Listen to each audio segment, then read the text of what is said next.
Hello and welcome to the second Anvil Tactical Podcast. My name is Hunter. Alongside me is Louie. Hi everyone, welcome back. And today we're going to be going over actually some Q&A that we had after the first podcast went out. We decided that the first one we kind of gave you information about us, basic information about us. And this one, we're actually looking for you guys to step up and ask some questions that you guys, came up with and had for us. So, Louis, what's the rundown for this? Or we have how many? So basically we want to connect with our audience and obviously the followers and everything on kind of a more personal level. And we figured that the first podcast would be our introduction into what we're doing and who we are a bit more for people who don't know and who are, following the YouTube channel already. And our second installment now is going to be focused on people's questions. So we want to answer as many questions as possible and go over, kind of topics that people are obviously asking about and want to know more about. So yeah, that's what we're going to be doing. We've got a nice list here and we're going to be going through them all individually. And yeah, we're going to work our way through this little list of questions we've got right here for the business and airsoft and everything involved. Absolutely. All right. So what's the first question there? Right. So the first question is favorite military movie or show? Hunter, right. You want to take that away, mate? Yeah, well, I already know yours, so we're set there. Show, I mean, for me, I'm a big fan of the Band of Brothers series on HBO. That was pretty awesome. They did a great job with that. I think it's like always on during the holidays for some reason. Oh, it's always on Memorial Day over here, I think it is. And I always get caught up watching the entire thing. But so yeah, I like that as probably the best show. The best movie, I mean, if we're saying like all time, for me, it's got to either be Saving Private Ryan or Black Hawk Down. Those are both two of my favorites. Very good choices. Yeah, and it's weird because I'm not really a big World War II person for airsoft or anything like that, but I do like the movies. If we're talking more recent stuff, Extraction on Netflix with Chris Hemsworth there, that was killer. But Louis, go ahead. I already know your answer, so. Well, I'm sure as many other people agree with me on this, but SEAL Team is definitely up there in terms of the series. I think they're doing a fantastic job of all that at the moment, and I think season 3 was prime time, and I think everyone who watches SEAL Team would probably agree with me there. So that was the best series for me. And in terms of movies, it's probably going to be between Lone Survivor and 13 Hours. And I probably couldn't tell you which one exactly because both have very good qualities to both of them. But frankly, I think both of them are fantastic. Couldn't agree more. I mean, you got John Krasinski and Mark Wahlberg. Those guys are just awesome. Well, I So mean, anything with them in, you can guarantee it's a good movie. exactly, yeah. All right. So off from the personal life a little bit. Now let's dive in. What's the next question? Right. So what's the best way to attend my first airsoft game? I'm pretty unsure of how to go about it. Okay, so we're gonna divvy this up, and I'm gonna let Louis talk about your first actual like game, and I'll talk about your first event experience. So, Louis, if you want to go ahead and give them like a rundown of going to like your first day session or something like that.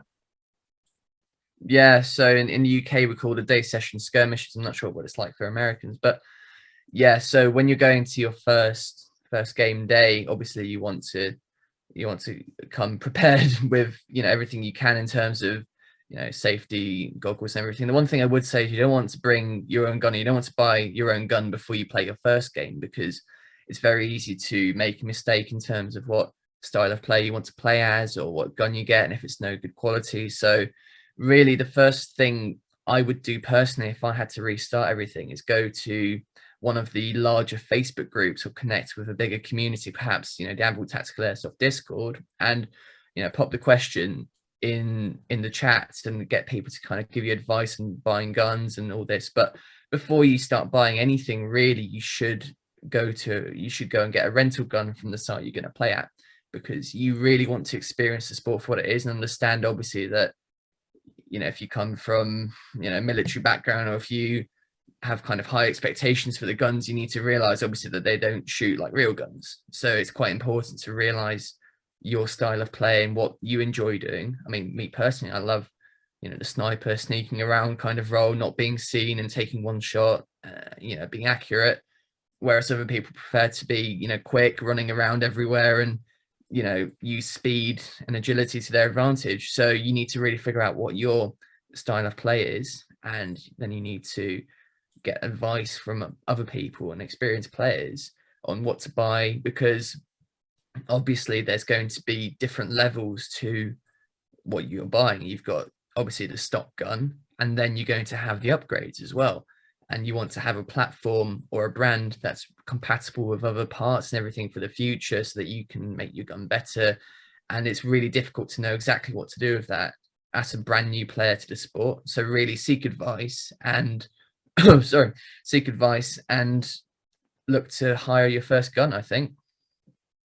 Yeah, I agree. My personal first experience was just a bunch of players in high school that had guns, and we all decided to go out, and we had plenty of land, so we could go out and play. That was definitely my step into airsoft, but I didn't actually go to a day session until like 3 years in. So for me, I would say that Louis has a good point there. You don't want to get in over your head right off the get-go, because you might take yourself down the wrong path.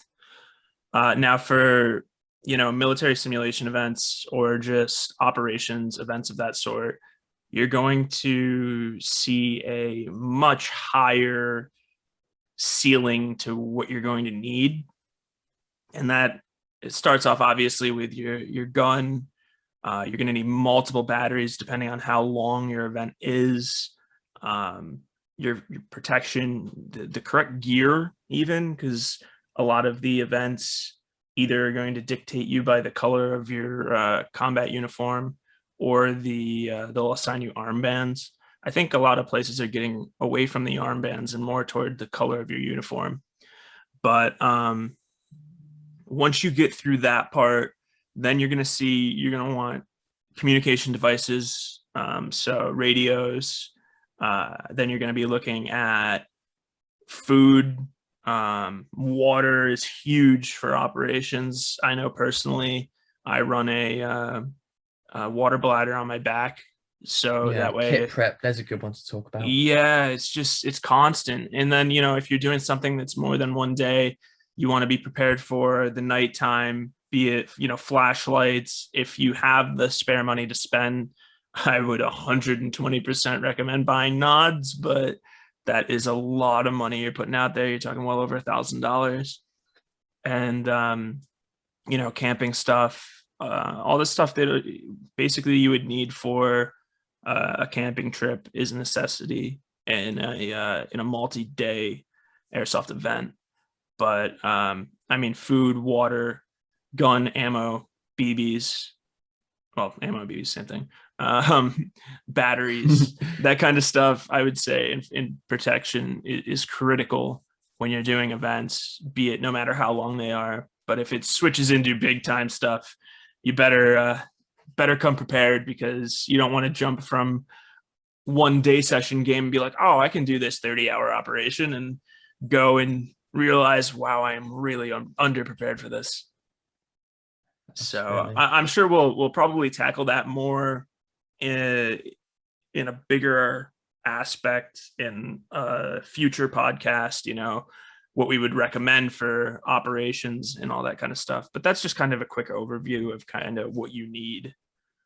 Yeah, it's a big topic, and there's a lot of depth to it as well. You have obviously how to, get your tickets and everything. Then obviously you need to get the kit prep, and you need to make sure that you've got everything you need. And there's a huge topic right there to talk about, and we definitely can't get through all of that in just one podcast and one question. But definitely it's a good topic for future videos. Kit prep and how to prepare for your first mil sim. What you want to be running, and what you're going to forget. There's another thing, Oh when you try God, to go yeah. about it your first time, you're always going to forget something. So it's good to have a little guide maybe, or And someone don't to talk forget to to you bring about it. money. Yeah, yeah, Money's huge because they're always selling grenades or something when you go in. So it's like, oh, I'll buy a case of grenades, or I need some smokes or something like that. So yeah, bring an extra, a couple hundred with you, and just in case. yeah. The ultimate tip: don't put it down to a small budget. No matter Yeah, how cheap you think you can be, exactly. you will always Yeah, spend more. that's so true. Yeah. So Oh dear. what do we have for the next question? Right. Next question is: are you happy with airsoft now, and what do you hope it will be in the future? I guess that's kind of a generalized question in terms of not just kind of us and everything, but the whole sport. Um, right. One word: bigger. It needs to be a lot bigger. Yeah, so that's a tricky one. Um, right now, there's a lot of aspects that I feel I am happy with, and there's also some aspects that I'm not thrilled with. I mean, you're always going to have cheaters, no matter what you play at. UK, US. I mean, anywhere. There's going to be people that don't call their hits or whatever. That's going to Mm, happen, and I'd say that's the downfall in airsoft. absolutely. But I mean, it's a game of you're honoring your word. So if somebody's not doing it, that's on them. I mean, I guess it can ruin your experience a little bit, but the main thing I look at is don't let that kind of stuff get you down, because at the end of the day, you see a lot more people that are calling their hits, that are playing right, and it makes it Mm, enjoyable. It's just, don't let one sour apple ruin the entire batch for you. so true. So very true. And yeah, I'm with you on that. I think that I'm very happy with how airsoft is as a whole right now in terms of the sport itself. Obviously, the cheating thing is a problem. I mean, I hope I don't get slated for the comparisons, but when you go to play laser tag, your gun beeps and you've been hit. When you go and play paintball, you've got a splatter of paint all over you. Hmm. And with airsoft, you just don't know. So it's easy to cheat in it. I'm hoping that as a company and someone will innovate a way to fix that particular problem, either with some kind of special ammo or something on the kit that makes a noise or does something when it detects getting hit. I think this is how we want to progress with everything, really, and as soon as we can eliminate that, I think the sport itself would be perfect. But as I mentioned before as well, I think that the actual word of it hasn't spread enough yet. So airsoft isn't actually as big as it should be, and it deserves a lot more credit than it gets, I think. Yeah, absolutely. It's still a taboo sport to many. You see a lot of people that kind of look at it as a different activity. They're like, oh, compared to paintball, that's kind of like weird. But It is weird. I think a lot more people know about BB guns than people know about airsoft, and I think that's extremely weird, to be honest. yeah, I mean, in the US, it's a little different. You kind of get your kid a BB gun early on. Yeah. But I mean, at least growing up in the country, that's how it is. For me and my friends, at least. That's it. I've got one of my own questions here. I'm interested in. What was your first gun? My first gun for airsoft. Hell yeah. I mean, BB gun, airsoft gun, whatever. Where did it start for you? Well, let's see. My first BB gun was like a break action, little fires the copper balls kind of thing. Mm, But Nerf guns before that when I was a kid. But my first airsoft gun was an A&K quad rail M16. damn. Um, it was cool. I had it for a little bit, and then I went up from that. Back when Magpul was still pretty well involved in airsoft, I got a Magpul, um, like a almost like a soap mod kind of deal, and it was really nice. I did a lot of upgrades to it. Then I got out of the sport, so I sold it all off. And when I jumped back in, my first gun in this like new revolution of me playing was the Helios. What's it called? It's the umbrella, kind of a little bit longer of a carbine, but it had a key mod or M lock rail to it. So Pretty you nice went in at the piece. deep end, basically. You didn't you didn't hold back on the big dog stuff.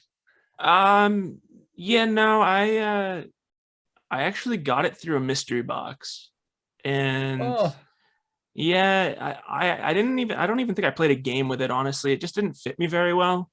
So I went sure. to the Crytek Trident MK2, played with that for a while, and now I have the limited edition H&K M27 IAR that's heavier than heavy, but it is such a nice gun. Very nice. Yeah. I know that was actually one of the questions, what guns we actually use ourselves. That you know what? So, Let's go on to that now. I mean, I'll go down the list a bit. I'll find that particular question. Yeah, here it is. What gun do the hosts use at fields and games, and what is their style of play? Well, so I for me, mean, I did yeah, touch on my M27 there. yeah, Great your gun, Vector. Yeah, very yeah. I have a Vector too. It's a little more of a CQB gun. Way less barrel length. it's a beautiful Um, thing. yeah, I have a Bren 805 that I use as a grenader kit. I have an undermount launcher on that. And then I have 3 separate sniper rifles, depending on what I feel like running. I have a TAC 21 that runs on gas, Novritsch SSG 10, and Mhm. a ASG M40. And they're all accurate. They're all good. I'd say I Beautiful. probably run the TAC 21 the most out of them. I mean, it is gas, but the uh, the system in it is incredible. I love it. And then gear wise, I have my Condor combat belt with a drop leg holster and all the all the attachments you could ever need on it. All the And goodies. then yeah, um, then most of the time I use a Mayflower chest rig, which is for those of you who aren't familiar with Mayflower, they produce real firearm equipment. So it's a real deal chest rig, which is just awesome. So much fun to Big use. dog stuff. Yeah. What about Very you there, big nice. guy? What do you use?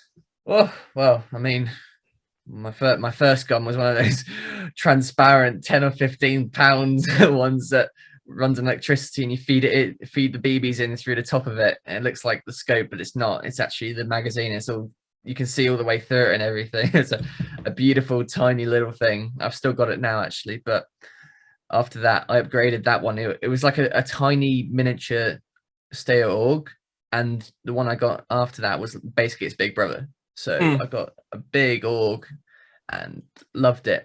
But my day was truly made when I got the VSR 10, and I mean I've been upgrading it for years now, and it's a hell of a thing. It's pretty much fully upgraded, and it shoots miles. And I think I've recorded 110-meter hit off of it when I was doing my YouTube stuff as well, making scope cam videos. Mm.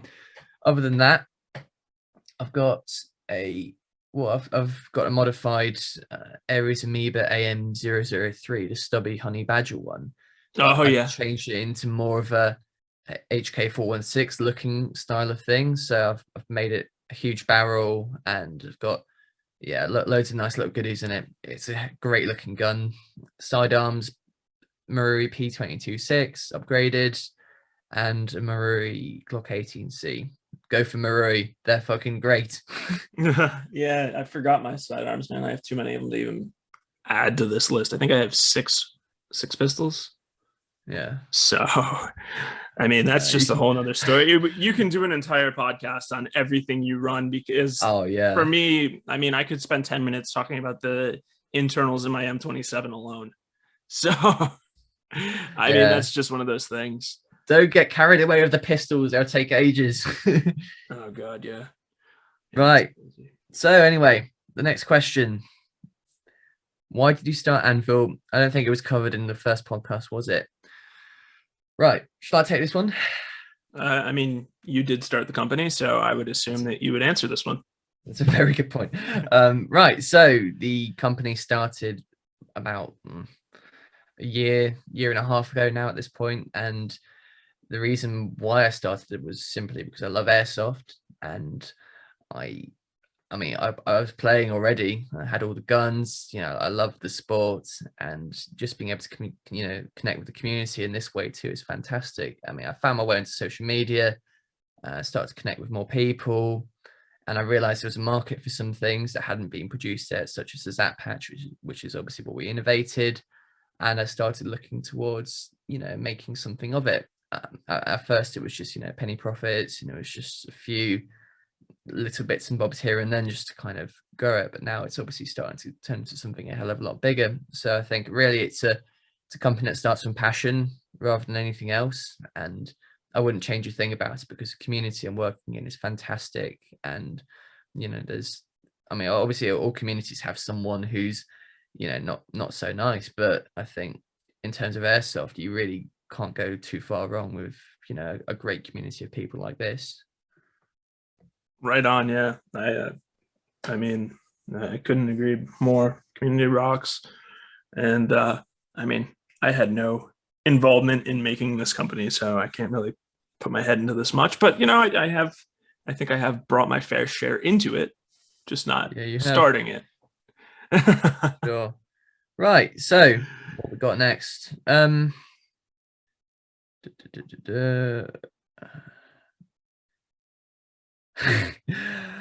How work the Zap Patch? I think he means to say, how does the Zap Patch work? Right. And I do think we did mention this in podcast one a little bit. We probably did. Should we give it a quick brief rundown in case someone's watching this who didn't see the first one? Yeah, go ahead and just give them the 1, 2, 3 real quick. Right. So the Zap Patch uses, in fact, all the Zap products use the same technology as each other. So that's the Zap Patch, Zap Card, Zap Sticker. And the technology in use is called NFC, and that stands for Near Field Communication, which is basically an encodable chip that can be placed into items.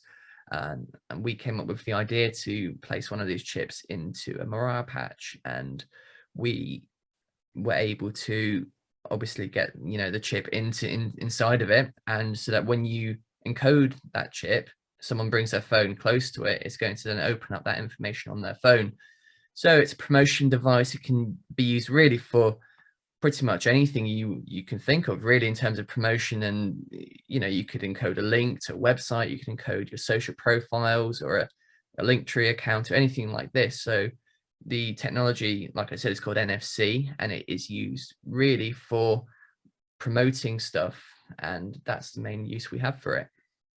Yeah, really cool product. I know I run one on my gear. I haven't actually programmed mine yet, so mine's still blanked, but they are pretty awesome, and it's definitely a interesting technology too. I don't understand how it works properly, but the NFC, as far as I can tell, is something that uses, well, it doesn't have a battery. It doesn't need to be charged. So you encode it, and then when your phone gets placed near to it, so 2 centimeters away from it, I'm pretty sure I read that the chip uses the electromagnetic field of the phone to kind of charge itself and then transmits that signal to it. It's crazy how it works. I can't even begin to imagine how someone invented that.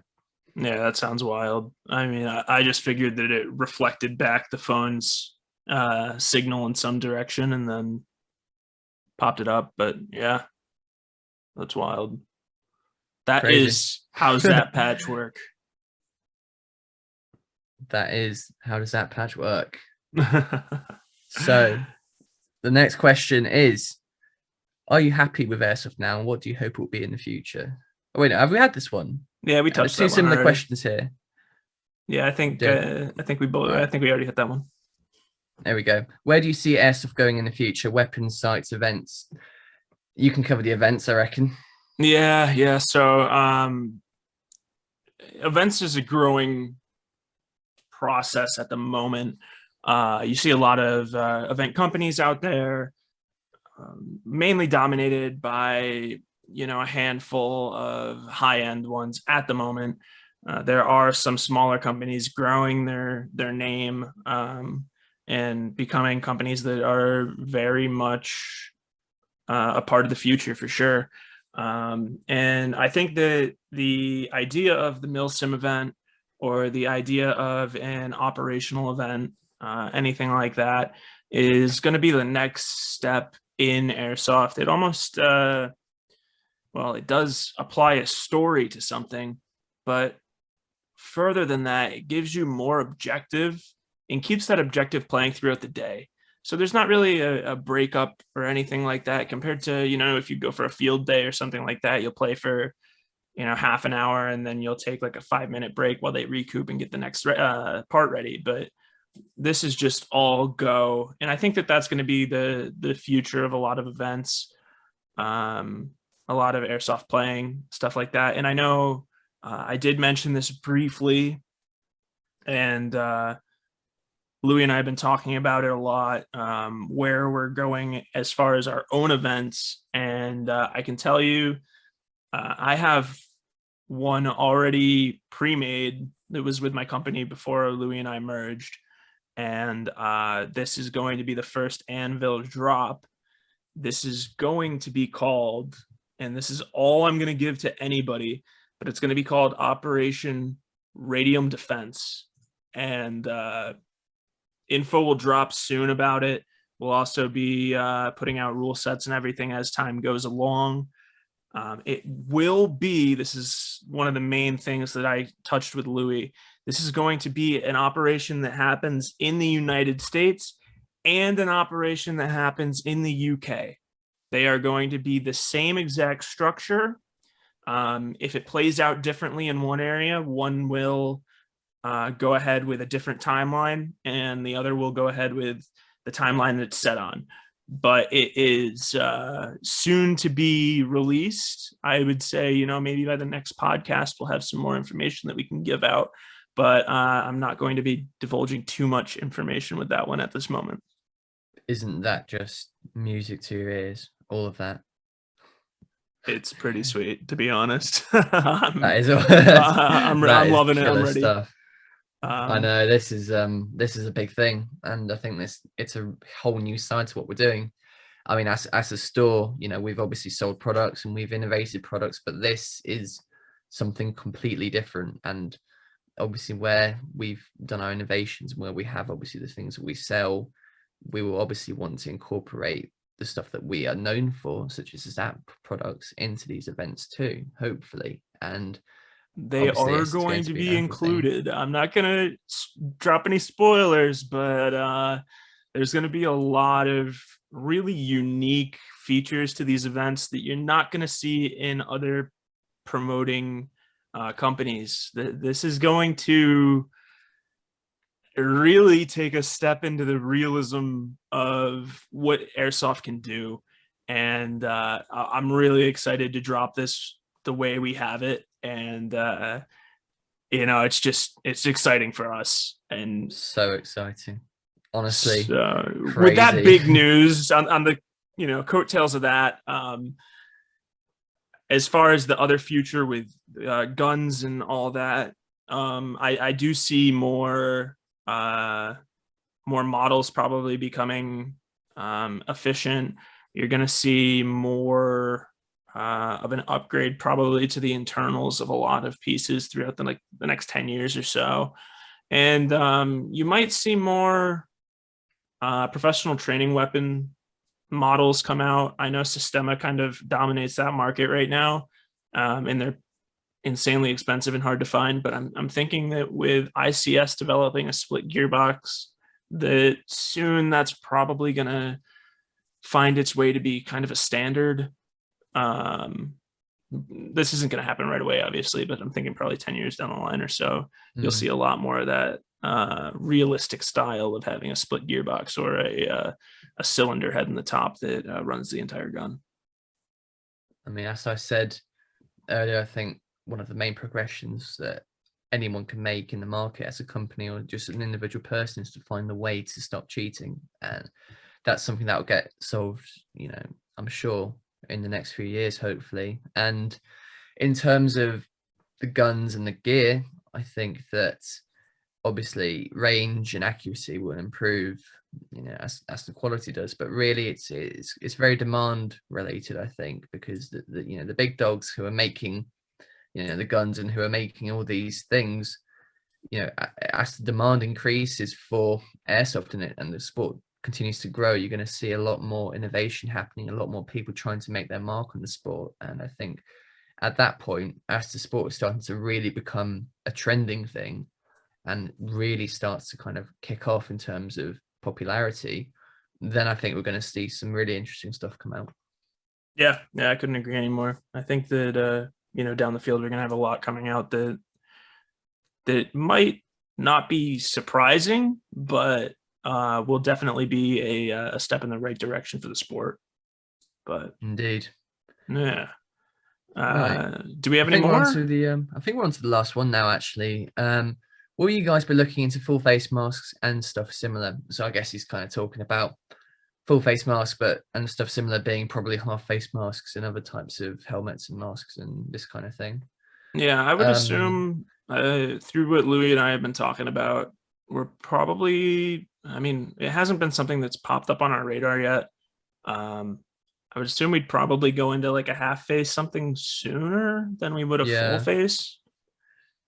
it's just the thing about face protection is it's one of those areas that we need to make sure the quality of them is fantastic. So we don't want to rush the process of getting a product in that involves protection and safety and then find out that it's not made good enough, and there are some weaknesses in this and everything. So it's one of those things that might take some time because we want to make sure that the quality of it is superb, especially when it has people's safety rolling in the balance of it in a way. So I think Yeah, that's one of the big things for us. We need to make sure that the products are of utmost quality, especially when it comes to protection of important they'll parts of go your through body, such strenuous as your tests. beautiful face. Yeah, they'll definitely go through some strenuous tests, maybe a little bit of demolition charge, I would say, but it's not going to be too high power in close Yeah, like the proximity to make TNT. sure. Not TNT. No, we're not going to light off a stick of TNT right next to a face mask. I'm saying like a tagging Oh, it's in grenade. 1,000 pieces. It's no good. Next brand. Yeah. Yeah, no, I mean, for some reason lately I've been seeing a lot of people getting caught with taggings in the face area. I know my one friend was just in an event and a tagging got stuck in somebody's mask, and when it went off it like burnt all their hair off and damaged their face pretty well. So we'd obviously be looking Jesus. to find a way to avoid uh trapping a tagging against your beautiful face there. But Spot on. yeah. um yeah, so that's it for the questions we had. Yeah. Yeah, that's our list of little questions that we got given, and yeah, hopefully that answers a few people's questions, and we have a bit more insight now into what we're doing here and the progressions. I think that one of the big things we're going to be really, really hopping on the bandwagon with is this podcast, and we really want to progress the output of it in terms of the amounts, what we're doing, the subjects, and hopefully we're going to have some new guests on very soon. We've got some stuff in the pipeline, and I'm sure we'll be doing some great stuff in this area. Yeah, and stay tuned for more stuff that I can't keep sealed up about this operation will be coming out, because I know I'm itching to get everybody informed. But like I said, I want to make sure everything is perfect first. And as always, if you want to get in touch with Louis, go ahead and go into the Anvil Instagram page or the Anvil website, and you can get in direct touch with him. If you want to get in touch with me, go on Instagram. It is Moose, MOOSE _, and you will find me there. If you guys have any more questions, feel free to shoot them our way. We might do another Q&A podcast, but I think we have something lined up for next week where we might be having somebody come in and talk with you guys more about some other really cool stuff. So as always, this is Hunter and Louie for the Anvil podcast, and we'll be signing off for the rest of the day. Have a good one, and we hope you enjoyed the show. Thank you.